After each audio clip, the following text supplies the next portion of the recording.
Hello, and I think we are live. So if you guys are there and have just seen that we've gone live, then please pop a comment on, have a wave, and let us know that you're about and you can see us.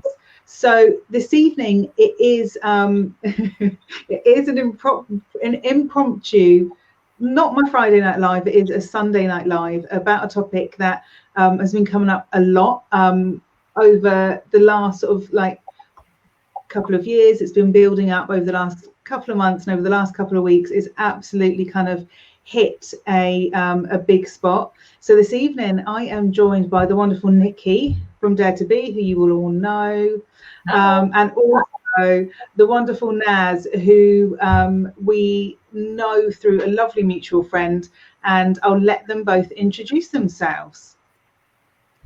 Go on, Naz. Oh, right. Okay, me first. Hi, guys. I'm Naz. I'm an author. I've been a broadcaster, and I've worked as a journalist, if you like, within the spiritual community. Yeah, that's me. Thanks, Naz. Nici? Yes, for those of you who don't know me, most of you do. I am Nici Gorman, and I run Dare to Be, which is a what do I do? I'm a guide, I'm a mentor, and I'm a healer. So Rachel literally said to us just a second ago before we went live, so yeah, just do a little intro of yourself. What? No, do that. So yeah, most of you know me. I work quite heavily with Rachel and run my own business, helping other people to live more intentionally in their lives. So that's me.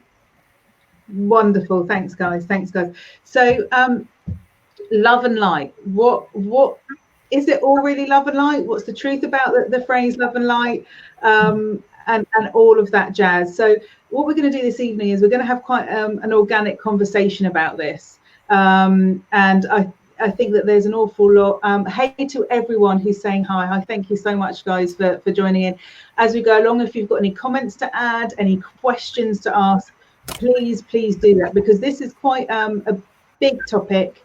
And some of us will go, okay, this makes absolute sense, and some of us will maybe find ourselves going, where am I supposed to go with this? How am I supposed to process this? So please do ask. This is a safe space. The intention here is that this is absolutely a safe space for you to ask questions. So we were just catching up before we came on air, and Naz is pretty much in the same space that Nici and I have been for some time, about the use of the phrase love and light, about people who very much sit in love and light. And I think probably the best thing to do to start this conversation is to talk about the scenarios where people who sit in that love and light, and our own personal experiences of those, and how we've maybe found it not to be as positive as it sounds.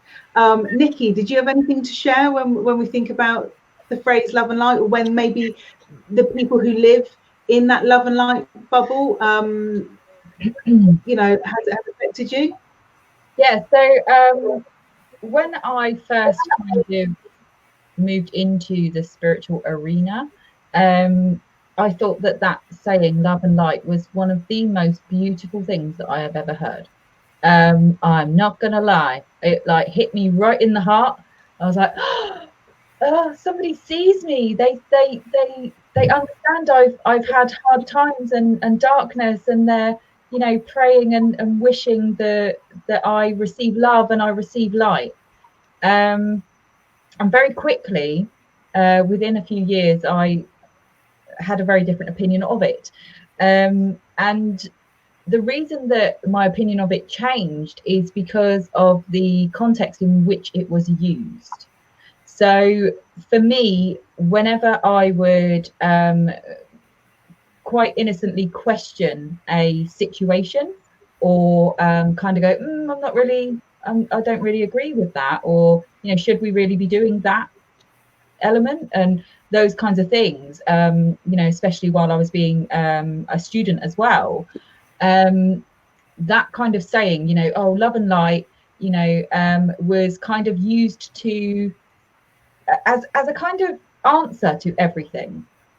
So instead of, and it was in a weird way. So it would be like, you know, I'd ask a direct question and I'd kind of get someone sort of put their hands together and go, oh, love and light, you know, and I'd be like, okay, but that doesn't answer my question. That doesn't actually tell me anything. What? So I'm just supposed to not think about those things and just go up into this very heighty energy of, you know, being up here in the spiritual layer, instead of kind of getting some real gritty conversations going about what any of this means. I also very quickly saw it used as an insult, which is quite interesting. So anyone who's from America will understand the saying bless your heart, and how that has very different meanings in the South compared to other areas of America. So bless your heart is oh, bless you, you're a bit special, really, you know, kind of thing. And that's how I was seeing love and light being used. Was okay, love and light, you know, not going to have this conversation with you. I'm just going to wish you away, but I don't want to tell you that this is a difficult conversation and I don't want to have it. I'm just going to end the conversation with love and light. It still doesn't make sense to me. I still can't work it out in my head how that works.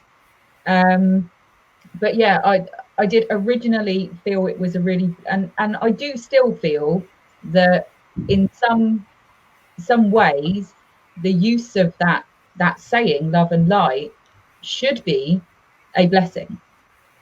But unfortunately, what I've seen is that it's actually not a blessing at all. It's a way to avoid, and it's a way to not have to deal with the actual grounded reality of living as a human being on the planet. Absolutely. I couldn't agree. I couldn't agree more with that, Nick. Couldn't agree more. It's I did a blog a couple of months ago about spiritual bypassing, and it is a way of completely just go, well, everything's love and everything's light, and I don't quite know how to have this conversation with you, but you know, it's fine. Let's just ignore it, and let's not have a real conversation. And for me, it always felt like a focus on love and light over anything that was deemed to be low vibe, anything that was deemed to be heavy, anything that was deemed to be dark or lower emotions. And I found that really difficult because, you know, as somebody who works as a therapist, who works with Reiki, actually people are dealing with very real lives. People are dealing with very real emotions. People are dealing with very real situations. And by kind of insisting that we shouldn't feel these lower emotions and we shouldn't feel into lower situations and have these heavier, more difficult conversations, which sometimes include questioning ourselves, that actually, you know, it made it really difficult for me to navigate. And it's that thing of, like you say, about being polite. Like, actually, somebody's being rude to me, but how do I deal with this? Because it's passive aggressive. It's a passive aggressive comeback. And how do I actually deal with that in a real way? Because they haven't been honest with their emotions, with how they feel about the situation for whatever reason. And it makes it very difficult to actually affect any real change, for anything real to actually happen. That's certainly been my experience with that type of an energy and response. What about yourself, Naz? I think the whole term love and light, and like many, you know, I think one of the things is when you first come into this arena, we're all drawn to the love and light. I'm going to be very honest, it's big business. It really is, and it's continuing to grow. For me, the whole concept of love and light is dishonest. It's dishonest, and you are not only being dishonest with yourself, you're dishonest with other people. Yeah. You know, sometimes we say love and light, and actually you don't mean it. And it's learning. And the other thing about love and light, this love and light, and I'm a spiritual person, love and light, I find that very superficial. it's almost worn as a badge of protection, a cloak of protection, like you can't say anything to me. And it's almost used, people hide from themselves. You know, intrinsically, we as human beings, we grow up, we don't particularly like aspects of ourselves. We think we're bad, we think we've done something wrong, and we try so desperately to gain approval from others. We judge ourselves. We all have that voice in our head, that critical voice in our head, that is constantly there. And I think love and light is sometimes a way to repress it, to get away from it, to get away from ourselves. And what you end up is being not as fully self-expressive as you can be. And for me, last year in particular, love and light was something that I really woke up to. As I said, I was working as a journalist in the magazine, interviewing a lot of people. And what I noticed was a lack of people of colour within the industry. And something opened in me. And I realised that this was part of a bigger story, the current narrative that is occurring now, with a lack of representation of people of colour within the spiritual community. And I thought, wow, that's massive. And I felt this opening, and I felt with it all of the anger and the, oh my goodness, seriously, is this where we are? And I tried to have a conversation with a few people and reach out to a few people within the community who spiritually gaslighted me and bypassed me with phrases of like, oh, I wasn't always this colour, in my past life I was. There was a real uncomfortability with wanting to address the issue that has been there for hundreds and hundreds of years and has been part of all of our stories. And the other thing was like, oh, you can't be angry.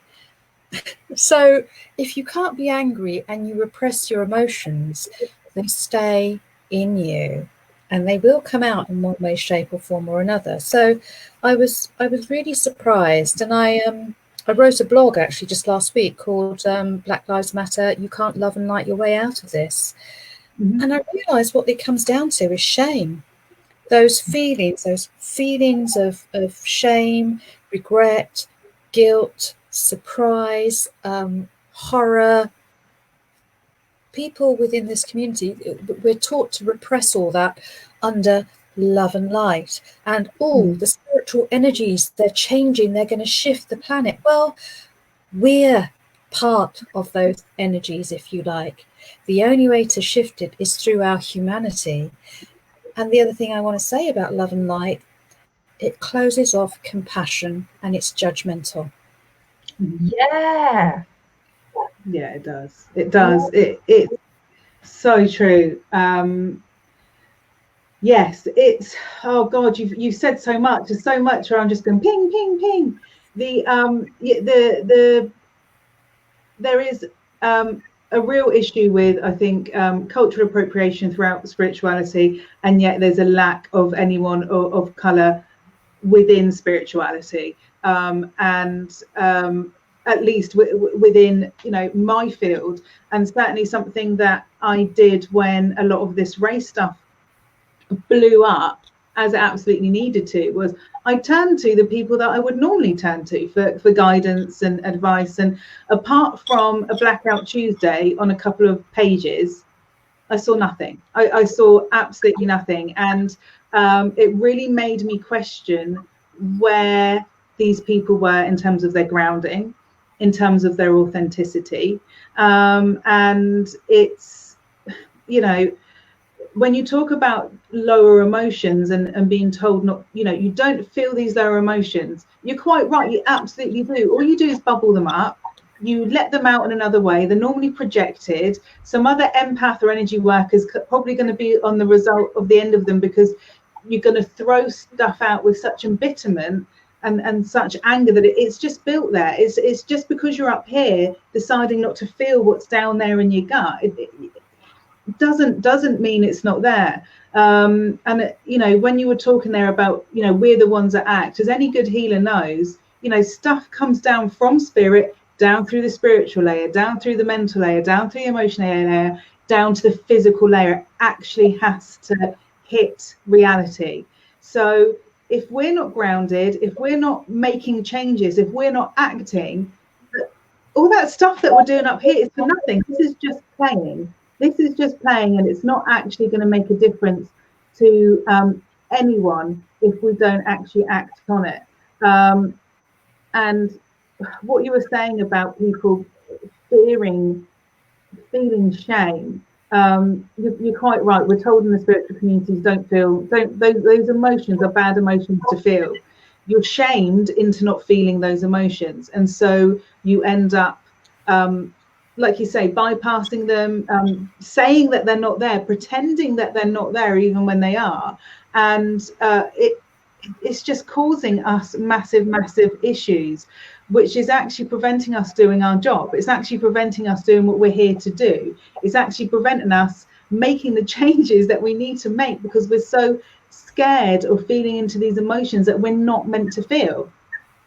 Totally. And you know, it's about trauma. If you know, the trauma, whether you're a person of color or whether you're not, there is trauma there. And what Love and Light does is suppress that trauma and send it even deeper within you, because you don't feel you have permission or are allowed to express that. And you know, we go through that throughout our lives. You know, we're human. We're here to be human. We're here to feel the whole spectrum of emotions. Emotions are emotions. Rach, Caroline has just said that we can't see Naz because the subtitles are obscuring her. I don't know how to change it around. I'm just trying to fiddle with it then. I'm not 100% sure how to do it. Rude. I'm here, folks. You can hear my voice. You can hear her. Do you think that I should? The other layout wasn't as didn't look as good as this on our screen, but do you think that's going to be the best way to go? The original layout that I had it on. Well, yeah, with the three of us. It might just be Caroline's phone. Oh, okay. Thanks, Caroline. Thanks, Caroline. Where were we? We're talking about emotions, and for me, there's a real danger that if we class lower emotions as being something we don't want to feel, we don't recognize them in other people as well. And actually, what we do is we preach at other people and tell them, you should not be feeling this. You should not be feeling this. And you should be feeling this. It's just what you do with those feelings that's the key. So what we're saying to people who are feeling anger over their own suppression, who are feeling anger over the deaths of people, which shouldn't be happening, what we're saying to them is that your struggles and your anger is not valid. What we're saying to them as spiritual people is that your struggles are low vibe. And I've seen that used on a lot of stuff. I don't want to have this conversation on here because I keep it high vibe. I keep my page high vibe. I don't want to have these conversations on here. Really, because you don't want people disagreeing is the long and the short of it. And we have a huge issue with disagreeing with other people. And that's not a spiritual thing. Anyone who's lived with an autistic person, as I have, know that they just open their mouth and say what they think because they are so tuned into spirit. Their humanity and that connection and that appropriateness doesn't exist. They ask a question because it needs to be asked, and it's our humanity that puts this issue of being polite and not wanting to fall out with people layered on top of this. Let's all live up here in this wonderful bubble and make our energies higher and higher without grounding it in. That for me causes us huge issues. We should be having these conversations. That we should be ashamed of saying things like of effectively calling somebody else's struggle because of their race low vibe. Like, as you said, Naz, it gets rid of people's compassion. It gets rid of their connection to other humans. Living up here is giving up on humanity, as far as I'm concerned. And I'm, you know, as a fellow energy worker, I don't want to be lumbered with it all, guys. Like, come on, you know, join in. It's okay. The water's fine over here. It is absolutely bypassing compassion of other human beings, as far as I'm concerned. Yeah, it really is. One of the things that I've seen a lot of in the last few weeks in the spiritual community, and as Rachel will know, I am not big in the spiritual community for a very good reason, because I can't be in a space that feels inauthentic. As a very spiritual person, it's funny that Naz was, before we came live, Naz was talking about the word spiritual, and she has a bit of a aversion to it, and I do as well. I have a massive aversion to the word spiritual. I've been trying to find other words that I can use to describe myself, and it's similar, if not a bit odd, but similar to the word vegan. So I'm vegan, but because of the way that veganism has been moved into a very different energy to what I am in my own life, I actually struggle with calling myself vegan now, simply because of the fact that, you know, it doesn't match up. It doesn't match up, and it doesn't feel authentic to me. And the word spiritual now feels like a dirty word to me.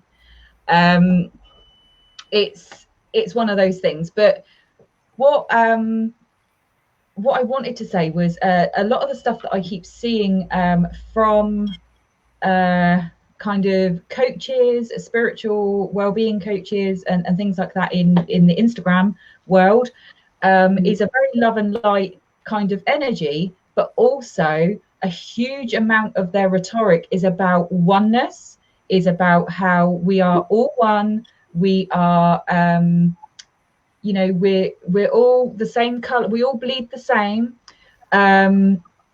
What else was it? That being divisive is not the path that we should be taking. You know, we have to recognize the oneness that we all are. And I wanted to throw that out to you guys, as to your opinions on that. I find that fascinating. You see, I find that just, you know, as you say, it's the same vibe as love and light, and it's very numbing. It numbs you. It like anesthetizes you to life. I was having this really interesting conversation the other day, and someone said, you know what, Naz, what is this thing about peace and love and light? The reality of life, and, you know, love is part of life, but so is, and we look at nature and we think, oh, love and peace, it's violent. Yeah. Have you seen what they do to each other out there in the wild? It's, you know, we have this concept, and we're trying to set ourselves apart from nature. So that violent aspect that lives in every single one of us, we are trying to shut it down, and in so doing become less self-expressive, less honest about who we are and what we want to say. And, you know, for me, love, hate, rage, they're all on a spectrum, the same spectrum. And it is part of that lives within us. And the more we reject it now, the more it's going to come back and bite us in the backside. So oneness, yeah, it's again, and I've noticed that, funnily enough, on television, on BBC, oneness, it's the new buzzword. We've had mindfulness, love and light, oneness, all of these phrases. It's a superficiality that I feel what is currently happening in our world, we are being invited to move past that. Yeah, I couldn't agree more.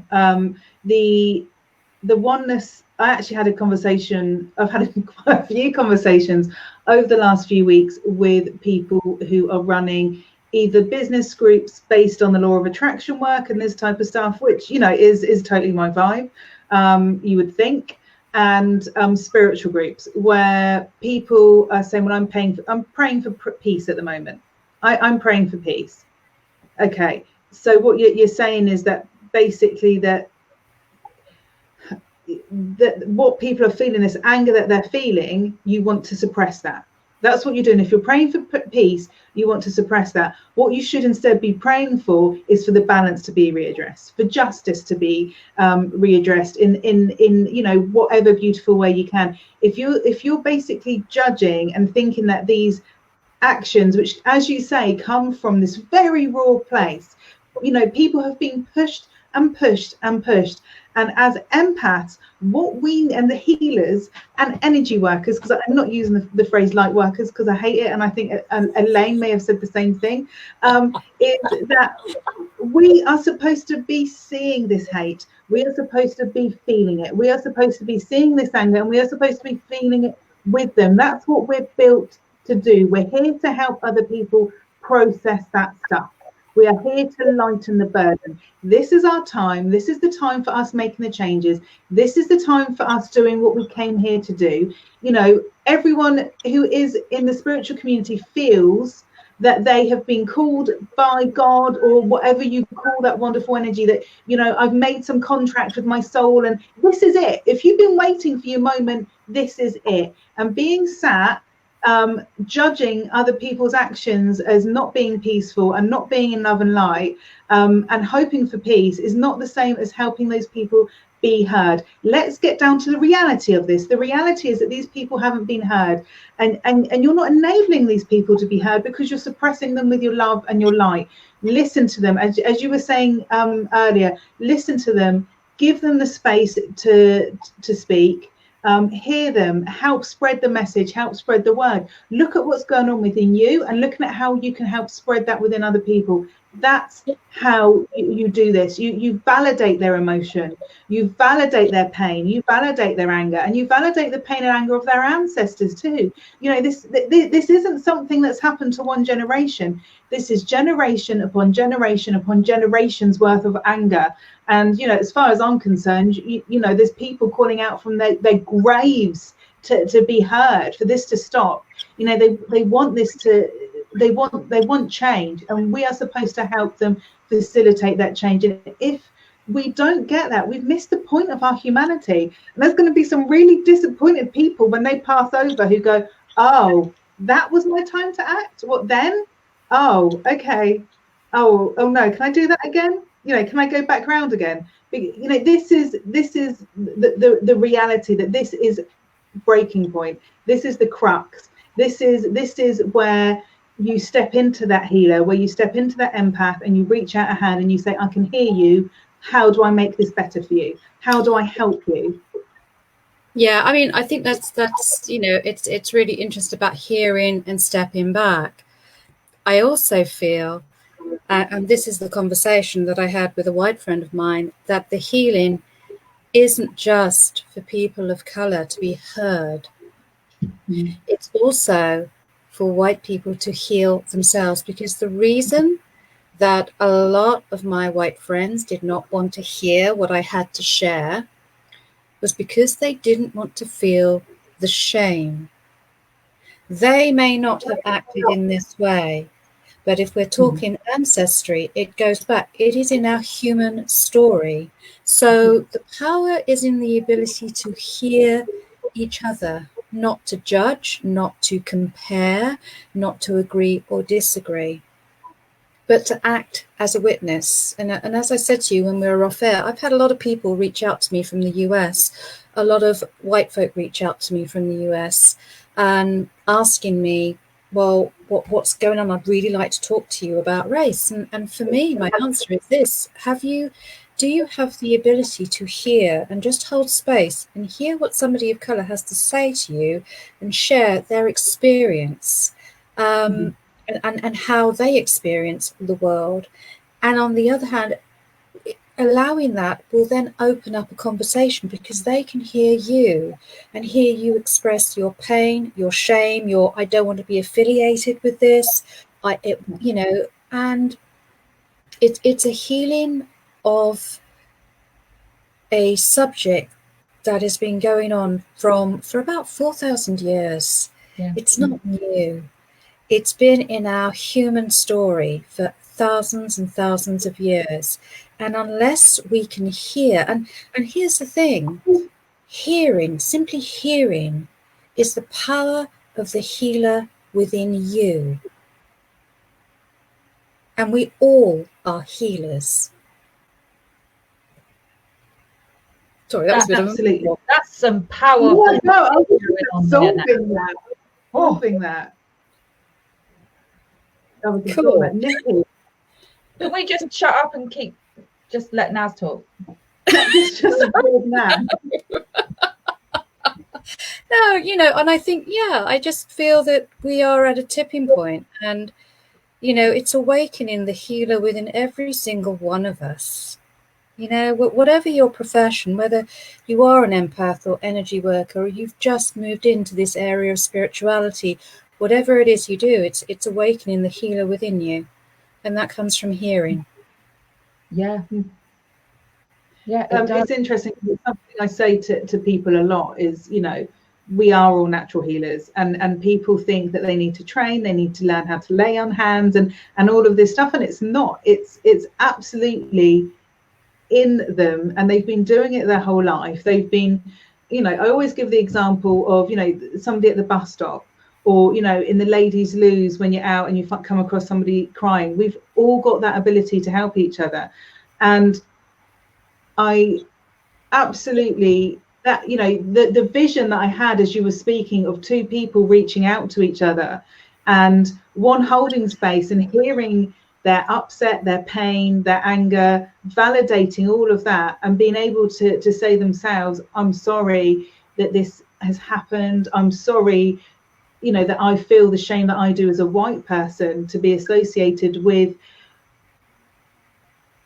everything that has, like, as you said, has happened over thousands. That's such, the thought of that exchange makes me want to absolutely, fills my heart and makes me want to, bawl my eyes out, which I won't do because, it might make for a bit of an awkward evening, but it'll ruin your mascara as well. It really will, and I've got tons of eyeliner on today, and it won't be a good look. So it's the just beautiful, just loving that. God, we're on the same page. It makes my heart burn. It's completely that, and I think the most powerful thing that you said there, Naz, is literally about hearing is healing. That acknowledgement that you need to stop talking, and they say, don't they, you've got two ears and one mouth for a reason. For a reason, yeah.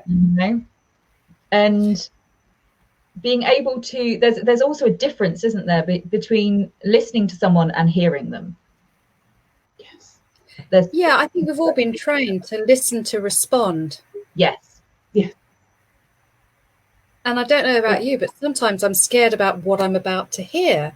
So I'm like, oh my God, what's someone going to say? We have this fear of allowing somebody's truth to come in because it will disagree with our point of view. But look, there are over 7 billion people on this planet. We all have different points of view. We all have different experiences, and we don't know it all. The one thing I discovered, and I was very much part of the Love and Light, community when I first joined, and I had this really false belief that, oh my goodness, I can connect with spirit, therefore I am enlightened. No. I was so far away from it. And your ability to connect, to communicate with spirit in whichever way, shape or form that you do does not make you enlightened. And this is the danger I find also with Love and Light, is following a guru blindly, not realizing that you have your own wisdom. And like many, I had my favorites that I followed, and it's not to discount what they have to share, but sometimes it keeps you away from your own truth. Yeah, I couldn't agree more with that. And I think we've all had experiences of different levels of different teachers where at some point you've kind of had to step forward for yourself, and that ability to question. All I'm thinking about is an experience I had quite a few years ago where I had Lao Tzu come to me spiritually, obviously, to teach me some lessons. And I can't remember what he said. And I sat down with this lesson that I was supposed to learn. I thought, none of this makes any sense to me. Like, I don't agree with it. And so I wrote out why I didn't agree with it. And he went, well done. That's your lesson. Well, it was to disagree. You know, the lesson was disagree with your teachers. So, you know, even though it wasn't a physical teaching that I had, even though it was a spiritual teaching, there was so much truth to that. And as a teacher, you need to be questioned. You need to be able to think twice, because if you can't explain something to somebody logically or in a way that makes sense, without fluffing it, without bypassing it, without saying, well, actually, you shouldn't feel like that, or that response you've got is wrong, or even, you know, when I do psychic development with people and say, no, you know, I've seen people say that the response you should have, what you are looking to pick up on is this. And actually the person's picked up on something else, because that's just not how they're made. That's just not how they work. So, you know, as a teacher, to listen to that and to take back from your students is very, very powerful. And it's the only way that I think we carry on developing when you get to a certain point. I think anyone who sits there and thinks I've kind of learned everything, you know, you're about to fall off your pedestal, because there's that exchange, I think, is massive. And for me, we are all masters and we are all students. That's just overall. I keep on thinking to come back to a point that was made earlier, but one of you ladies can step in, because I can't remember what it is, for a reason, obviously. So there must be something else for you guys to say. I definitely think, you know, as a teacher, as a guide, as a, you know, a coach, whatever you want to call me, if somebody isn't able to disagree with something that I say, then there's a problem, because that is the place that I am taking people to. I'm taking them to that place inside themselves, that they recognize that the wisdom, the knowledge, the intuition, the power is within them. And you know, it's not for them to follow somebody else. It's for them to learn how to ask themselves the right questions. And we can't do that unless we question. That's literally how human beings are designed. We're designed to see something, to question it, to gain more knowledge, and then to move forward in growth. So the fact that the spiritual community is so adverse to this, you know, back and forward, this questioning and you know, disagreeing, debating, any of these kinds of things that are all natural parts of human development and spiritual development, it's really quite confusing to me. I know I'm kind of outside of sorry, Claire's just said something absolutely hilarious. So Claire is an old student of mine and of Rachel's, and her nickname was Arsehole. Her nickname is Arsehole because she loves to ask questions. At one point, we kind of had to turn around to her and say, "Okay, it's great asking questions, Claire, but what are you now going to do with it? You know, what are you actually going to do with the answers? Do you agree? Do you disagree? You know, where's the back and forth? Where's the expansiveness here?" So it's absolutely hilarious. That's her nickname. But it's the inability in the spiritual community to be able to question self and be questioned by others. It doesn't make sense to me, and I still can't have it make sense to me, because I stepped outside of those communities for a very good reason, because it doesn't make sense. What's your thoughts, ladies, on oh gosh, again, that's just popped out of my head. Literally, no, Naz, you must have something to say, because that's just completely gone out of my head. You know, I love what you're saying about being a teacher, and actually you question yourself. So I'm in the middle of writing a book that's coming out in January about power animals. So I work with power animals. And, you know, in the writing of it, I found it super challenging because it is only my experience and perspective of it. And, you know, it's it's a stepping stone to explore for yourselves. So I'm so mindful that I don't know it all. I don't know even half of it, even a quarter of it. I can only give you my snippet as one human being on this planet of my experience of it. And, you know, I really hope that people read things mindfully. What resonates, great. What doesn't, that's great as well. Not everything's going to resonate. And so I think, you know, as a teacher, the ability to be okay with not knowing it, or sometimes I think as a teacher, I don't know if you feel this pressure, but I felt this pressure of, oh my goodness, I better have all of the answers.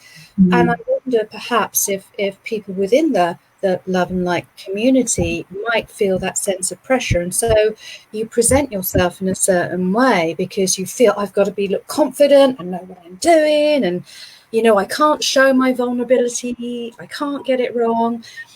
And then you hide. And you know, I think I've had a tendency to do that. But, you know, as I've developed and grown, I've learned the beauty of just being myself and being really honest. Like, I don't have all the answers. I'm not quite sure. And also learning from my students. So I think that they're sometimes the best teachers, because they will say something that is like a real jewel, a real nugget that you haven't considered, and we forget that we are separate entities, souls on this planet, and therefore have this most beautiful, unique perspective that could open up somebody's world or eyes to a new possibility. Yeah, completely. I so much of what you say resonates, and actually brings me back to the point that I was going to make. So thank you, Spirit and Universe and all of that jazz. Because, you know, you were talking about how the pressure that we put on themselves, and I've been in that position. I've been in the position where I have absolutely accepted that pressure, and I have sat with that and tried to be perfect to the detriment of my family, to the detriment of my home life, and sat in the pressure that I felt and that I absolutely owned. You know, other people put the pressure on me, but I owned that pressure. I didn't turn around and say, actually, you know what, I'm a human being who has a family and a home life, and I can't spend, you know, 24 hours a day channeling information because, you know, I've got, you know, bills to pay and kids to feed and a husband who I would like to check in on every so often. I didn't say any of that. And it's, you know, it actually prompted a really dark point in my own development as a teacher, where I completely doubted myself because of a whole string of events where I was expected to be perfect. I wasn't. I actually showed not anger, because somebody else, I would rather be direct than angry. And in being direct about something, I was perceived for being angry. And that I was highly criticized for that. And then I thought, oh my God, I can't like show half of my personality, like I can't be honest. And I think that that's something which a lot of people who are high up within the spiritual communities feel, which is why they're not having these conversations, because there is almost like a party line which you have to toe, which is you don't feel anger, you don't feel fear, don't function as a human being, don't feel guilt, don't feel shame, don't feel regret. Bypass all of that stuff and just present this Instagram perfect version of yourself, which for me is a load of nonsense, because as I said, you never stop developing. How is that real? How is that setting realistic expectations? I don't want anyone to ever think that life's going to be easy, that you go through all of this healing and it's just going to be like, you know, sliding down a slide for the rest of your life. It doesn't work like that. That's not what humanity is about. So if we can't show our humanity, if we can't say I'm having a really hard time and I need a break, if we can't say you know, that this situation has upset me, or why are you reacting like that, or what, you know, what's going on with this, and questioning a situation, you know, I find that a bad precedent to set for others, and a bad precedent to hold for ourselves. Why are we holding that? You know, it's for me, it's dampening down human progress, I suppose, is my issue with it. Yeah, and what I want to point out is that, you know, for those of us who, as energy workers or in the spiritual community, or, you know, mediums, teachers, whatever, you know, for those of us who then you know, speak out about something with passion and with excitement or joy or anger, all of, you know, righteous anger is a beautiful thing, you know, all of these different things, we get perceived as, like Rachel has said, you know, angry. Caroline has just said bossy, rude, aggressive. Now, what I want to point out to anybody watching this, the Black community in the spiritual arena have that put onto them on absolutely everything that they talk about, not just because they've spoken out about something, but because simply, you know, they are perceived as, you know, if they're passionate, they're angry Black women.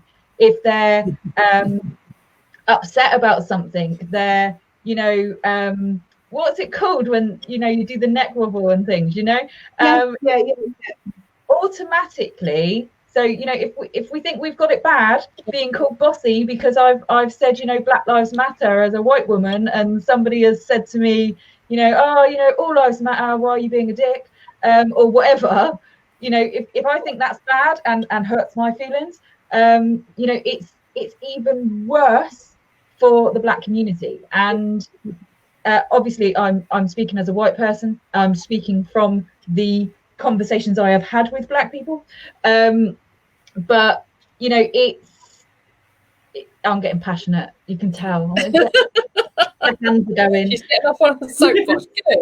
I'm getting off on the soapbox. Yeah, but that's you being authentic. I think passion isn't wrong. And if something you are called to say, it's about being honest and passionate about it, rather than, you know, tampering it down to seek approval. And, you know, a lot of people of colour have their own spiritual communities. They've felt the need to separate and have their own, so they can have their voice. And what I find particularly fascinating are the number of publishers, particularly, you know, within the mind, body, spirit field, who are now looking for people of colour to write for. But, you know, I don't want it to be a tick box. It shouldn't be a tick box and ticking a box.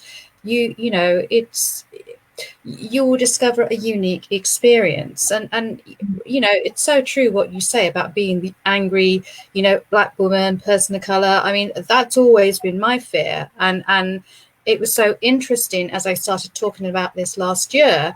There were some people who really felt that, and I could see their faces, and then stepping back, and you don't need to be angry, we can't have anger, and it was so frustrating. You know, there was one person who listened to me, who actually held space for me last year.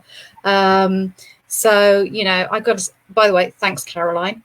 She knows who she is. And they all know who she is too. And, you know, it was such a healing moment for me. Such a beautifully healing moment. And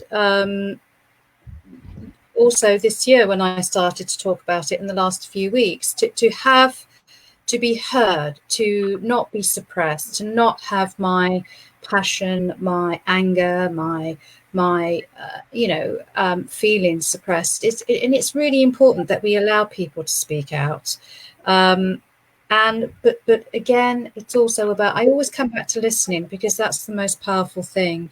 Nothing, unless you want it to, I feel that nothing, again, this was said to me, nothing someone has to say will hurt you if you allow it to come in.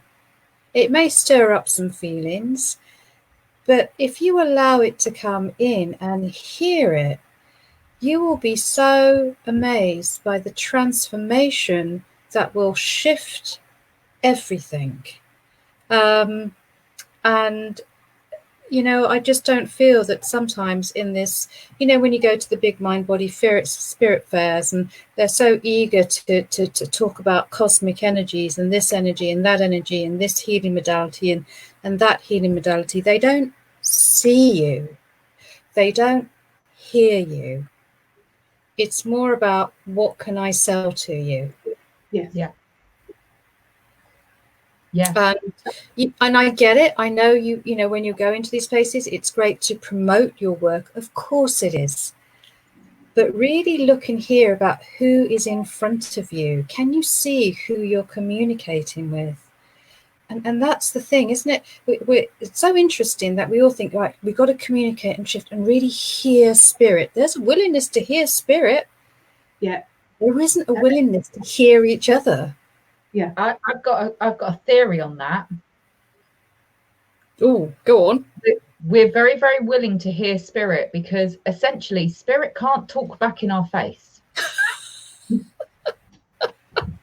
It's that simple. We can choose to disconnect.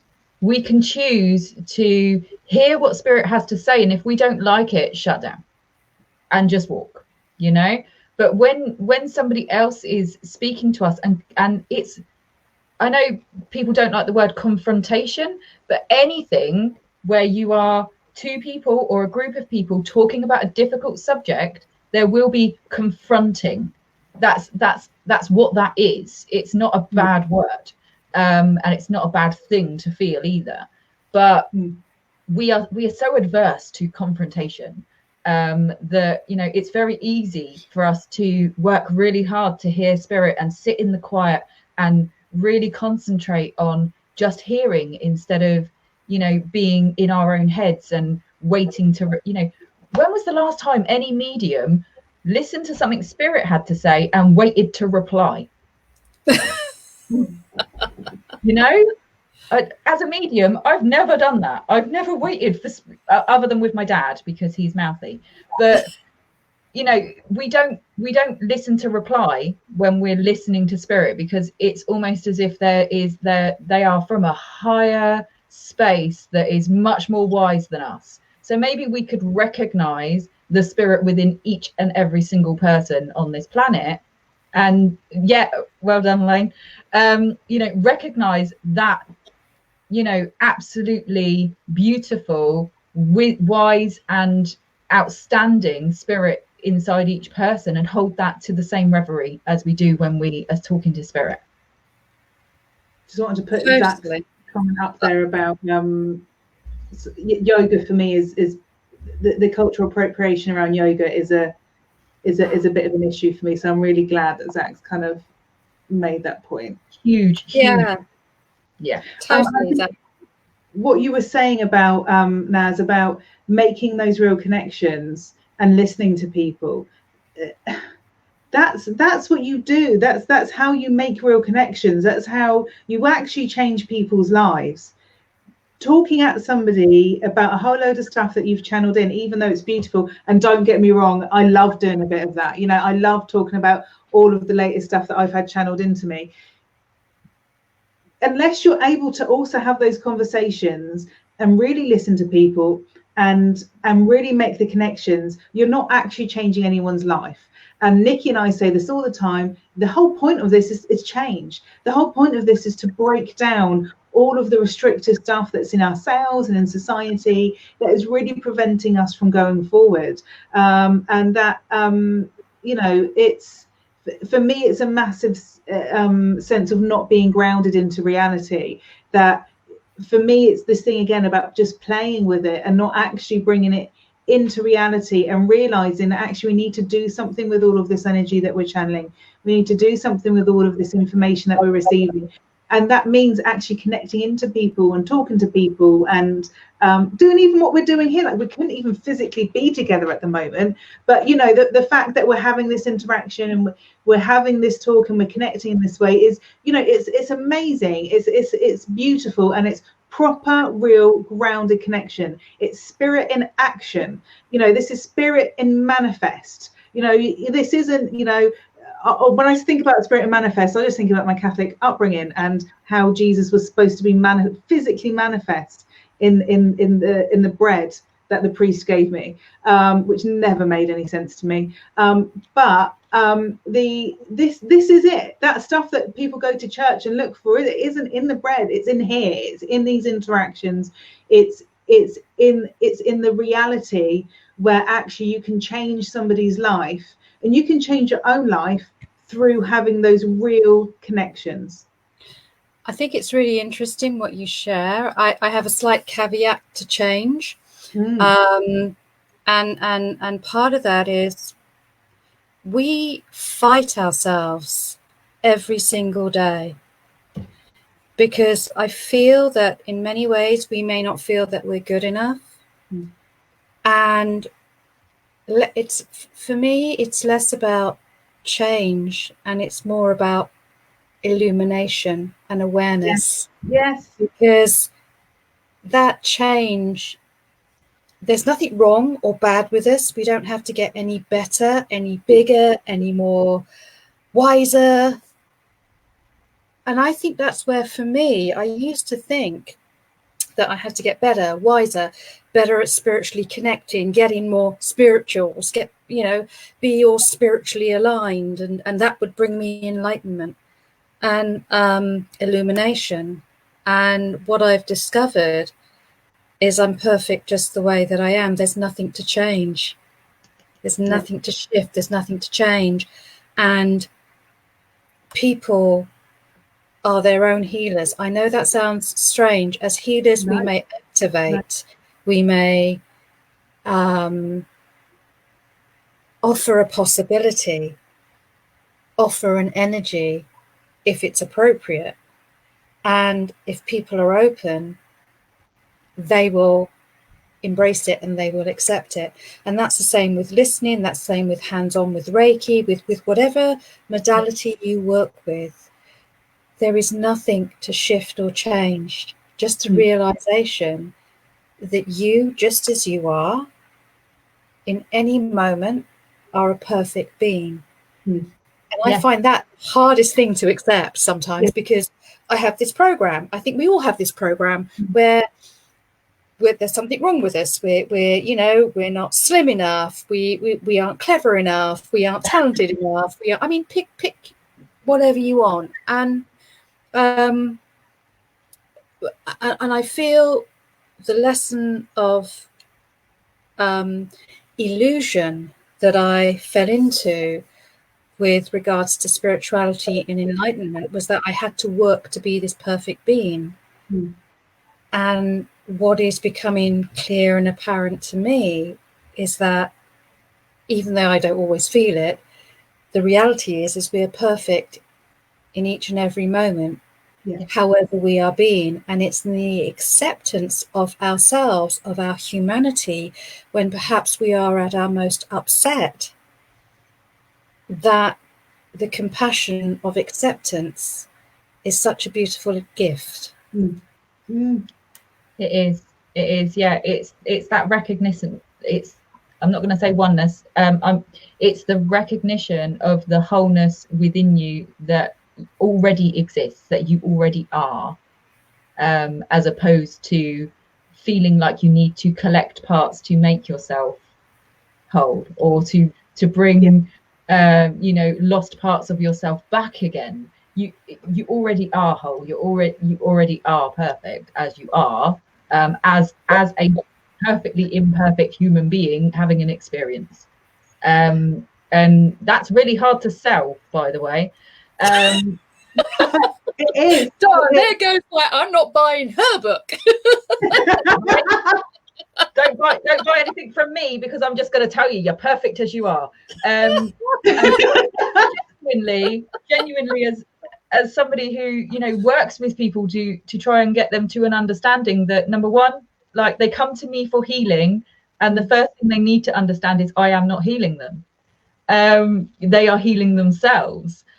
And just literally, like, trying to get people to understand the work that I personally do, and that I know Rachel does, is not to lead you to a place of advancement or betterment or, you know, fixing yourself or any of these things. It's about the acknowledgement and the recognition of who you already are, and that acceptance is where beautiful things happen. Do you know what? I love, you know, because you do end up, I mean, Nici talks often about the importance of words and the importance of language, and I agree with her. And, you know, you making that definition there, Naz, that the word change isn't quite right, that word is not quite right, and actually there is a better way to describe what we're doing. And, you know, I'm all about self-empowerment, I'm all about accepting of the whole. And, you know, the word whole is where the word holy comes from. You know, that is attainment. You know, to feel whole and to feel complete is attainment. And a lot of the feeling whole is actually not, like you say, gathering all these bits in and sticking this on because I'm clearly missing that and I clearly need to get better at this. It's about just letting go, and letting go of everybody else's judgment of yourself and everybody else's opinion of yourself, which isn't true, which doesn't come from a space of love, and standing in that space of love for yourself. And that's difficult. That's a massive, the experience with self-love and all the different versions of self-love, self-acceptance, self-belief, you know, all of that stuff. It's huge. It's really, really huge. And unless we have got that ability to kind of internally question ourselves, and I'm totally with Nici on the whole egotistical healer thing. Like, I'm here to help you heal. I'm here to guide you and to show you that actually you've got this in the bag, and you just needed me to just tap you in the right direction to get you there. And there is, and I'm sure part of it might be a big shove in the right direction. It might be that, you know, some of it is going to be about people's egos, and some of it is going to be about people's perceptions of what they think healing should be and how they should be presenting themselves to their clients. And part of it is going to be down to not wanting to lose clients. And if I've got that client coming to me on a regular basis, I'm going to be able to pay my bills. So there's all different versions of why I think healers don't step into their full capability, which is saying all I'm doing is sat with you and holding space for you. And which is why, you know, something like a counsellor who sits and listens is a healer. You know, I remember having a conversation with somebody said, you know, and I was like, no, you are a healer, you're a counselor. Like, why don't you think you're already healing? Like, why don't you think you're already doing that? So so much of what you guys have said have absolutely like triggered masses in me. I've just written down quoted some of your stuff and written it down here now. So I love your definitions. I love them. And I will be quoting you, giving credit, obviously. I want to potentially just because I've got to go in a minute. I want to kind of move ourselves back to a love and light thing. Okay. I know that all of this is love and light, but what I'd really love to do, I know this isn't my life, but what I'd really love to do is, I would take over shit anyway. Something somebody said to me recently, and I've seen it several times, is about people praying for, you know, equality, praying for, you know, people to be recognized as they are instead of seen with bias, and, you know, praying for this and praying for that. And I'd really love it if we could give, you know, people who don't want to sit in that love and light bypassing kind of energy, if you've recognized that in yourself this evening while everyone's, you know, we've been talking, I've recognized more and more little nuggets, and I'm like, just noting that down. you know, I'd really love maybe if we could do a few like things that might help people to step out of that, you know, step into their discomfort so that they're able to actually take some action. Does that make sense? Yes, what I really like, Nici, is your exercise where you get us to visualize another part of ourselves, to have a conversation with that as a tool is a really useful thing, because okay. I think that characters. Yeah, because you know, we all, you know, that there is a big thing with fragility, and not wanting to question ourselves, and you know, at the moment it's coming up a lot around white fragility and not wanting to question ourselves. And I think your way of dealing with it works really well. So I'd love you to share your technique, the way that you do it, Nick. Okay, I will. But what I've got in my head currently is Donald Trump, which is hilarious. So a while ago, and this isn't my technique, by the way. I can't remember whose technique it is. It's a psychotherapy technique. No, it's not coming to me, but I'll share it in the comments. But basically, what we do is we recognize that there are different characters in our brain that end up behaving in different ways in different circumstances. And when we're feeling threatened, quite often a different character shows up. You know, my character is called Barbara. She's quite funny. She's very aggressive, and she kind of is from South London, and she's got big hoop earrings, and you know, she'd quite happily throw a stiletto shoe at you. And basically in my head, what I had to do was to kind of separate her from me so that I could have some conversations with her about what her actual problem is, so that when I recognize her showing up, what happens is I'm able to go, oh, Barbara's taking her earrings out, what's going on? You know, and what I'd love people to do is specifically with this, you know, a lot of the anti-racism revolution that is happening right now, is to recognize that when a difficult conversation happens, when someone says something and you feel that uncomfortableness and you want to go love and light it away, instead maybe recognize a character. You know, when I talk about the fact that I am a racist person, yeah, those words feel deeply uncomfortable right in my gut. And what I visualize in my head is a version of me who is actually clutching her pearls right now. She's hilarious. Again, she's this character that's got some hair in rollers for some reason, and she's clutching her pearls, and she's like, oh, I'm not one of those people. You know, she's very well spoken, which I'm not. And, you know, she's just this complete alter ego of me who doesn't want anybody else to think she's a bad person. And when we're able to recognize that these characters start showing up in our heads, what we're able to do is go, okay, well, if that's a character, then that's not me, that's a part of me. So I get to choose whether to listen to that person and then immediately start stepping into, no, that's not my behavior. I'm not that kind of person. You know, I've never had any kind of completely unconscious racial bias at all.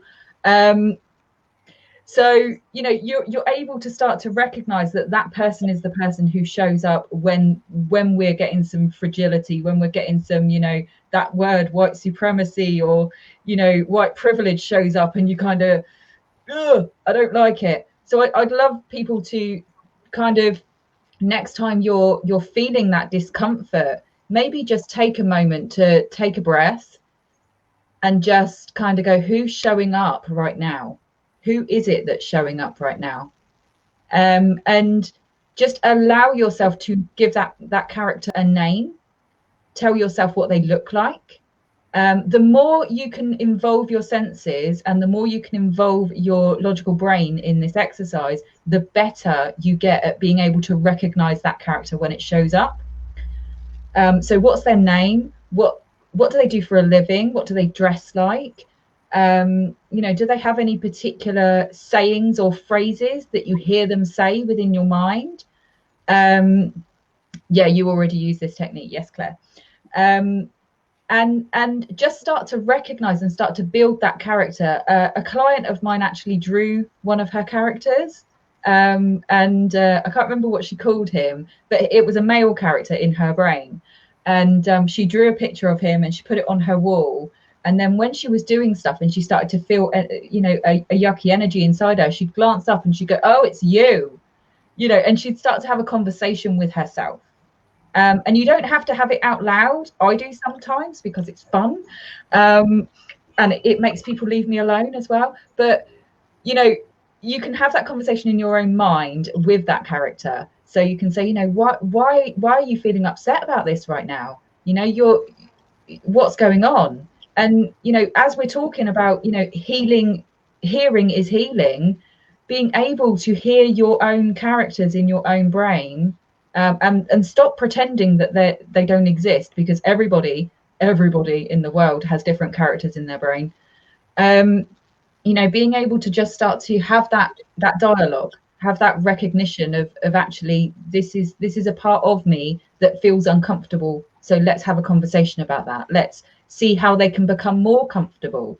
Would it make something I said to my husband, would it make people feel better if we said Black Lives Matter too? Would that make it more palatable? It shouldn't have to be, but then you can have that conversation about why it shouldn't have to be. But if you can't even get to the point where someone is able to have a conversation and hear what you're saying, then you can't get any further than that anyway. Does that make sense to everybody? Yeah, I love that technique, and I've kind of, although I've basically got two characters, because I don't like the word self-sabotage. I don't think we sabotage ourselves at all. We have just got different parts of our brain that are trying to protect us and help us, and they don't want us to feel pain. They don't want us to feel that the shame that Naz was talking about. They don't want us to feel the anger that spiritual people say we shouldn't feel. That, there's parts of ourselves that try to protect us so fiercely. We love ourselves so much that we've got these amazing protection mechanisms that come into play. And for me, I've got a couple of characters that really come in to protect me quite strongly sometimes. And being able to visualize them and go, okay, in fact, there might be three apparently, but when they come, when that part of me steps in, and I kind of need to, and I know that this has been triggered, the more that you're able to connect into those feelings, the more you're able to feel those feelings, the more you're able to recognize that part of yourself and go, okay, let's work through this. Let's feel these feelings and let's work through this. And it's an amazing tool, Nici, for being able to have that back and forth and to and fro within yourself. Yeah, I love what you just said there about feeling your feelings. Most of us are afraid to feel. Yeah.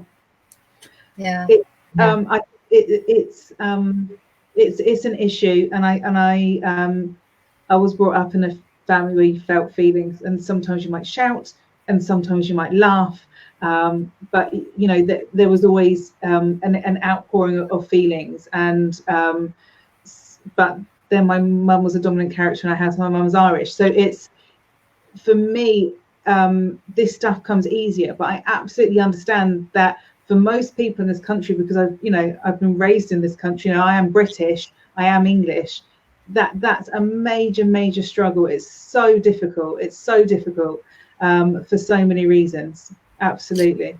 And I love what you also said about enculturation. We've all of us been enculturated. We've all of us been programmed. We all of us have a core programming. And, as you were saying, Nici, about having that conversation with that person about, white privilege, does Black Lives Matter too? Would that make it more easier to hear? It's having that kindness to yourself when you're having that conversation, because for a lot of people who are currently living in the UK, who are experiencing the term white privilege for the very first time, where it's not been on their radar. The shock of it and the trauma of it is enough to have someone running in the opposite direction. Completely. And then you have the trauma of people of colour who've been carrying this. And it's so important for that kindness to self first, because however you treat yourself is how you're going to treat another person. That compassion has to start with you. Sure. Yeah, and I think that's it's a challenging conversation. Yeah, and it takes courage to have that kind of a conversation. And for me, that's a major way that healing works. When you're looking on mass consciousness healing, it doesn't start in your reality, as you were saying earlier on about perception. As we've each got our own realities, and you're never going to heal your own reality if you don't start with yourself. So starting with yourself, and then allowing what overspills and all the beauty and joy and love that comes out of that internal exploration, allowing that then to filter out for me is the most beautiful way to work. I think, ladies, that we may be done. That's been a real pleasure. It's been wonderful. Thank you so much, because you guys have just been going nuts on the comments, and we have been going, the conversation has just bounced so easily and so naturally that more than half the comments we've not been able to recognize. So I have seen every single one of your comments. Thank you so much, guys, for joining in. If anybody's watching this on replay or catch up, please feel free to pop any comments, any thoughts, any questions that you've got down. I'll have a stroll through, and if there's anything else that I need to reply to you guys on, I will do. But thank you so much for joining me this evening, ladies. Really wonderful conversation, and I was going to make some sarcastic comment. Love and light to everyone. I won't do that, because that was Can we, with the love and light being thrown in the bin, can we also chuck the namaste? Yeah, that really gets on my nerves. I remember people saying to me, and it was just a bunch full of white, room full of white people, and thinking, what? I didn't even know what it meant, and I just walked into meditation for the first time. It's blessings, whatever you want to. It's so funny you say that, because I have a lot of people, when I've gone to yoga sessions or spiritual sessions, they'll come up to me deliberately, namaste, and I'm thinking, well, I don't know what it means, and there's this assumption that I don't know what it means. And I find that fascinating. Just oh my goodness, it's hilarious though. I will start with that. That is hilarious. So can we please hello? Just say hi. Just say hello. There's a video on my Facebook page from a fantastic Indian American comedian who talks about, can you please, for the love of God, stop using namaste? Because that's pronouncing it wrong as well, and just so you all know, it just means hello. Go and check it out, because it is absolutely hilarious, and it really drives home a point. So yeah, I just wanted to finish on something funny. No, I love it. There's a couple of things we've chucked in the bin tonight. Light worker, namaste, love and light, they're all in the bin. And yes, Claire, it is wrong to say love and light. I think we've decided that now. If you want to use love and light, you're welcome to. Claire's asking for a friend, apparently. She was asking for a friend. Can she use love and light? Whatever, Claire. Okay. Any saying that you want to use. What I would advise anybody to do is to not say a saying if you don't know what the fuck it actually means. Yeah. I don't see a person of colour will know what you're saying as well. Yeah. Yeah, and just for information, don't go to a person of colour and just immediately presume they're going to know what an Indian word means. Just going to embarrass yourself. Just go into Don't go there. Just don't go there. Right. Yeah. Thank you, Rachel. Thank you, guys. Thank you, Rachel. Thank you, Nici. Thank you Thanks, so everyone. much. Right. Bye. I can't end the broadcast either. Why can't you end the broadcast, Rach? I don't know. Spirit don't want us to go. There you go. Done it.